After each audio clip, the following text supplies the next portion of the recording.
But Savitri व्रत कथा सुहागिन महिलाएं जरूर सुने। मध्य देश के एक राजा थे जिनका नाम अश्वति था। मध्य देश के राजा अश्वति की कोई संतान न थी। उन्होंने संतान की प्राप्ति के लिए मंत्रोच्चारण के साथ प्रतिदिन 1 लाख आहुतियां दी। 18 वर्षों तक यह क्रम जारी रहा। इसके बाद सावित्री देवी ने प्रकट होकर वर दिया कि राजन, तुझे एक तेजस्वी कन्या पैदा होगी। सावित्री देवी की कृपा से जन्म लेने के कारण से कन्या का नाम सावित्री रखा गया। कन्या बड़ी होकर बेहद रूपवान हुई। योग्य वर न मिलने की वजह से सावित्री के पिता दुखी थे। उन्होंने कन्या को स्वयं वर तलाशने को भेजा।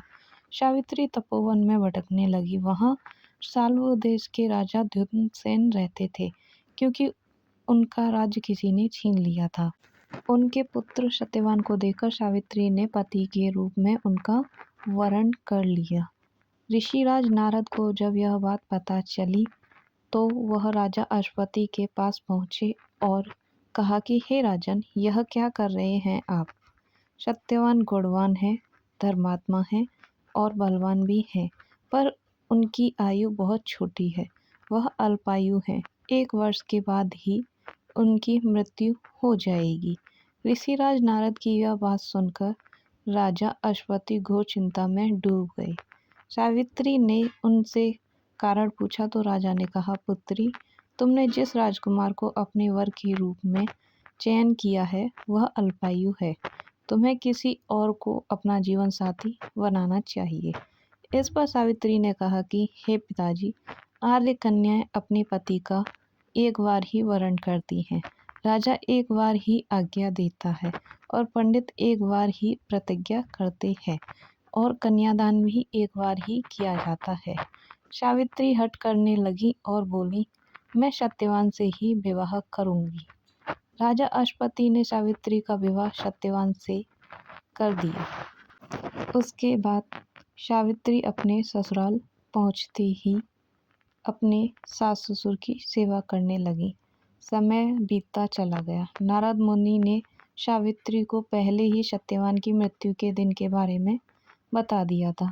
वह दिन जैसे जैसे करीब आने लगा, सावित्री अधीर होने लगी। उन्होंने 3 दिन पहले से ही उपवास शुरू कर दिया। नारद मुनि द्वारा कथित निश्चित तिथि पर पितरों का पूजन भी करने लगी। हर दिन की तरह सत्यवान उस दिन भी लकड़ी काटने जंगल चले गए। साथ में सावित्री भी गई हुई थी।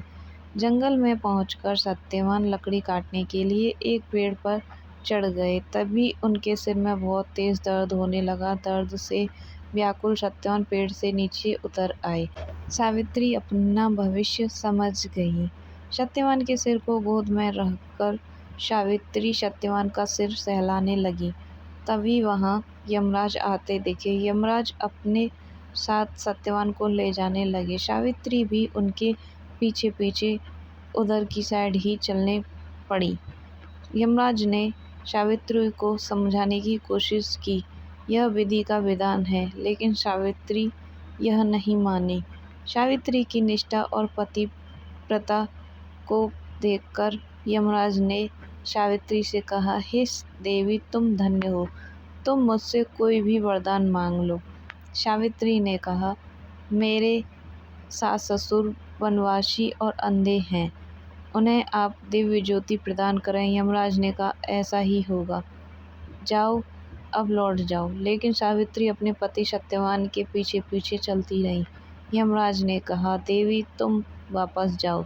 सावित्री ने कहा, भगवान, मुझे अपने पतिदेव के पीछे पीछे चलने में कोई परेशानी नहीं है।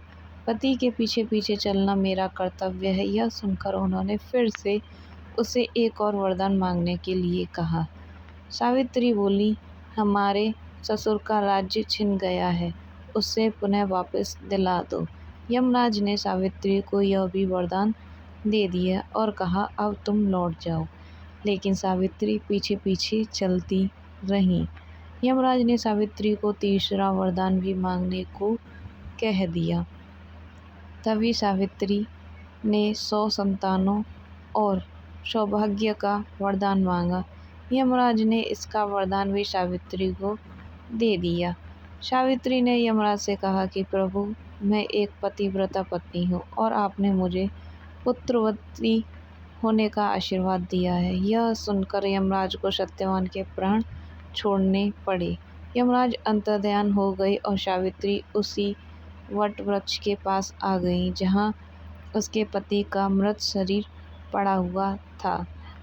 सत्यवान जीवित हो गए और दोनों खुशी खुशी अपने राज्य की ओर चल पड़े। दोनों जब घर पहुँचे तो देखा कि माता पिता को दिव्य ज्योति प्राप्त हो गई है। इस प्रकार सावित्री सत्यवान चिरकाल तक राज्य का सुख भोगते रहे।